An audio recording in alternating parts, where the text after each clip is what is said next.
asalaamaaleykum. waaleykum salaam. tur bi ak sant bi. waaw man Mamadou Diouf laa tudd maa ngi dëkk fii ci quartier bi koñ bi ñuy wax Gola. lan moo xew fii nii seen dëkk bi tey. waaw fii daal waa dëkk bi ñoo fippu par rapport ak projet pick-up investissement bi am fii ak apparemment suñu terre yi suñu tool yi nekk fii gars yi bëgg a jël pour jaay ñu doole plus de 169 hectares moo tax nag waa dëkk bi fippu génn parce que seen alalu maam la donc kii di sa alalu maam sa moomeel la yow yaa ko moom donc ay nit du ñu jóge fa lay étranger ay naar marocain ñu naan ay pick-up investissement ñëw fii 10 jours au lendemain village boo xam ne village centenaire la ça fait plus de 300 années ñu ñëw fii tey ñu ne noonu ñoom dañ fi indi ay titre foncier ñoom ne ñoo ko moom loolu moo waral yëngu-yëngu yi ça fait plus de 2 jours. dëkk bi fii la ñu juddoo fii la ñu yoroo fii la ñu màggee ñu sant dëkk bi ñu fi nekkoon yëpp mag yi suñu papa yi ñëpp dañoo gaañu ñeen ñi fekkewu leen ko ak ñi fi sooke lii fekkewuñu kenn fekkewul dëkk bi ñu sant suñu dëkk ba dëkk fi ba tey jii am naa juróom-benn fukki at ak juróom-ñett laa mën a wax man mii bu ko weesuwul sax ah ñu ñëw tey ñu xam ne xamuñu leen sax amuñu fu ñu dëkk ak fu ñu juddoo ak fu ñu sasoo ñu ñëw suñu dëkk tey nar koo nangu loolu neexul si xol. donc depuis avant-hier ba léegi dafa am benn promoteur bu fa ñëw te dañ ko jox des baux de complaisance sans pour autant passer par le conseil municipal sans pour autant que le maire soit informé te suuf soosu dafa am ñu ko moom suuf cosaan la les populations de Dougar ñoom ñoo ko moom donc koo xam ne ñun xamuñu fa la jógee ñëw fii présenter ay papiers ne dañ ko jox je pense que loolu ñun duñ ko nangu commune u Diamniadio duñ ko nangu conseil municipal duñ ko nangu population Dougar yi aussi duñ ko nangu. ci kaw loolu nag jàpp nañ ci suñu ay booy dem nañ fa gendarmerie ñu ngi ciy jaabante mais ba léegi dafa xaw dëgër gendarmerie ñoom jàpp nañ fi ñu jàpp population bi tamit jàpp nañ fi ñu jàpp mais ñun dañuy lancer un appel solennel au président de la République du Sénégal Macky Sall moo xam ne moom dañ ko fal teg ko fi pour muy défendre askanam mais faluñu ko fi teg ko fi pour muy noot askanam wala moom muy seetaan liy noot askanam loolu du dëgg du yoon moom il est là pour le peuple il a juré moom dafa prêter un mandat dafa prêter serment je veux dire donc tey li ñu fa gis mais c'est du n'importe quoi ça laisse à aller. je suis président Ibrahima Thior man kër délégué laa dëkk ñu fii bañ ci dara bañ xoolal ñu dem kaso tëri foofu noonu gars yi mënuñ ñëw nangu suñu suuf si ba pare di ñu jaay doole fekk suñu biir kër di ñu sànni ay lacrymogène ñun bañ ci dara pour l'instant voilà. te nag nous en tant que responsable en tant que porte-parole du maire on est avec nos populations yi la ñuy jàppale seen ginnaaw la ñu nekk ñooñu fal fu ñu dee ñu dee fa démb on était là-bas avec le maire on nous a donné on nous a gazé dóor ñu ay lacrymogène lu ko waral injuste la injuste boobu je lance un appel au président de la République Macky Sall mu wax ñi nañu arrêté lu ñuy def suuf si dafa am borom population Diamniadio ñoo ko moom population Dougar ñoo ko moom. et puis ci kaw loolu ay bavure de la gendarmerie moo fi am ñuy dugg ci biir kër yi ay maire yoo xam ne suñuy yaayam dañuy tënj seen borom kër génn àddina ñu nekk seen dëy matul sax 40 jours ñu dugg fa ba seen biir saal di leen diri ci ay basan di leen mbéj ba pare di leen làkk ay séeréer ñoo ce qui nous fait mal dans tout ça c'est des gendarmes yoo xam ne c'est des séeréer comme nous ñoo fay dugg di dóor seen yaay xam nga loolu dafa métti ci xol dafa ñaaw dafa métti. lan moo tax ñu dugg ci kër yi di dóor maire yi. nee nañ xale góor yi la ñuy wër léegi xale góor yi la ñuy topp parce que xale góor yi dañuy jàngoonteel ak ñoom léegi ñuy topp xale góor yi ba ci biir kër yi biñ fa duggee fekk ñu fa góor maire yi lañ fa fekk maire yi ñu ngi seen muuraay di teññ mais yow kuy teññ nekk ci dëy am naqaru xol yàlla suñu borom jël borom këram yow amoon lam ne loo koy def yow force de l'ordre nga yow nga ñëw maintien de l'ordre ngay ñëw ak li maintien de l'ordre wax maintien de l'ordre dafa sacré ñun xam nañ li ci nekk xam li texte yi wax ñoom amuñu droit sax dugg ci biir koñ parce que texte yi da koy tere ci site bi la ñu war a yem ñoom reculer foule bi ba foule bi fa mu yem bu leen foule bi songaate ñoom dafa am fu ñu yem texte yi dafa am lu ñu wax te dafa leer. te nag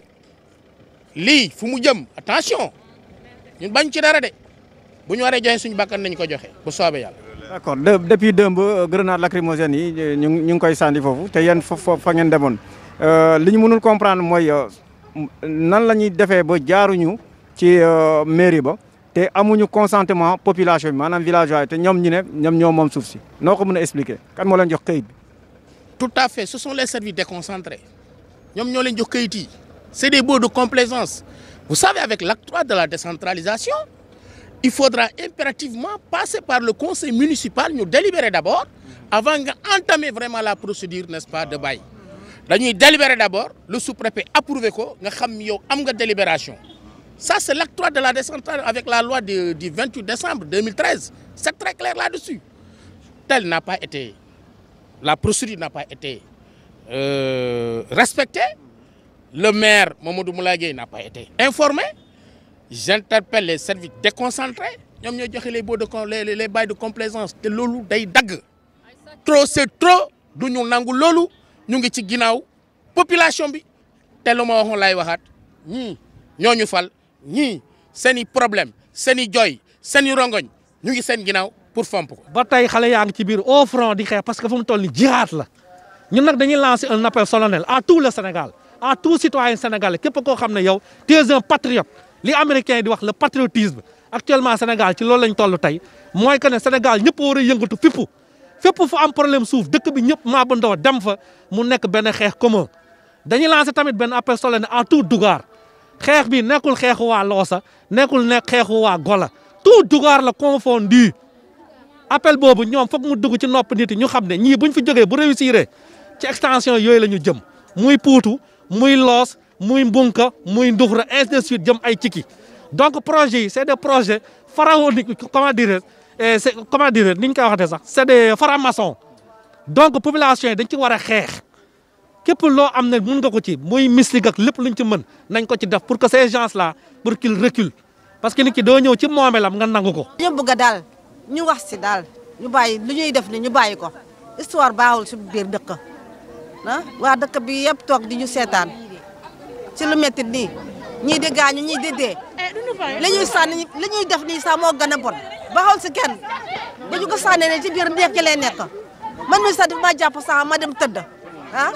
loolu est-ce que lu neex la neexul kenn. te bañu ci dara nag. gis nañ fa benn cité bi nekk foofu ndax cité boobu moom moo bokk ak espace bi nga xam ne moom lañ nekk di rembler. Non, pas du tout. Vous savez, la cité Pick-up, c'est une histoire. C'est du temps de Ablaye Wade. C'est en 2010. Mais avant la population Dougar, ñom souf sosou. Ablaye Wade avait immatriculé ces terres-là, Djokowa Pick-up Investissement. Lu ñu waxante won ak population bi defuñu ko. Parce que dañuy ñëw installer fa def fa cité des fonctionnaires, jaay ko à des prix d'or. Et ñu wara indemniser population bi defuñu ko. Ñun c'est 72 hectares qu'à l'époque Ablaye Wade avait donné à Pick-up Investissement. Mais aujourd'hui, on constate qu'il y a une progression, il y a progressé. Je dis que ce n'est pas normal. Et deuxièmement, l'Union de la population de Garde, en premier lieu, ils ont parlé de 11 millions. Nous avons 50 millions, nous avons 100 millions, nous avons 150 millions. Ils ne l'ont pas respecté. Et qu'est-ce que vous voulez? Non, nous nous continuer. damay waxat encore président Macky Sall man xam na na jóg taxaw tem ba mu ñëw fii Diamniadio ci inauguration BTP bi dafa taxaw ne il faut arrêter l'accaparement des terres de la commune de Diamniadio suuf Diamniadio bi nga xam ni moom ngeen di jël arrêté leen ak vos complicités